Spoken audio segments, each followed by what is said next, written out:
கர்த்தருடைய பரிசுத்த நாமத்துக்கு மகிமை உண்டாவதாக. இந்த நாளிலே தேவன் நமக்கு கொடுக்கிறவருடைய வார்த்தை ஏசாயா தீர்க்கதரிசன புஸ்தகம் 38வது அதிகாரத்திலே 5வது வசனம், உன் விண்ணப்பத்தை கேட்டேன் என்று சொல்லி கர்த்தர் சொல்லுகிறார்.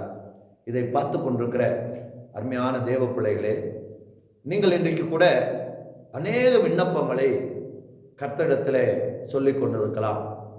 சொல்லிக் கொண்டிருக்கிற விண்ணப்பங்களுக்கு இதுவரை எனக்கு ஒரு பதிலும் கிடைக்கவில்லையே என்று சொல்லி கவலைப்பட்டு கொண்டிருக்கலாம்.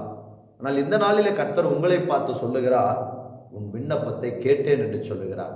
உன் விண்ணப்பத்தை நீங்கள் என்னென்ன அப்ளிகேஷன்ஸ் நீங்கள் ஆண்டவரிடத்தில் கொடுத்தீங்களோ அதெல்லாம் கர்த்தர் கேட்டிருக்கிறார்.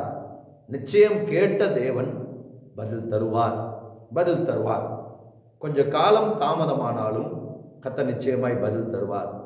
எனக்கு அருமையான பிள்ளைகளே, நாம் ஒருவேளை கேட்டதை நமக்கு கூடிய விரைவில் கொடுத்தால் நன்றாக இருக்கும் என்று சொல்லி நாம் நினைக்கிறோம். ஆனாலும் பொறுத்திருந்தாலும் நமக்கு ஆண்டவர் கொடுப்பது அது மேன்மையாய் இருக்கும்.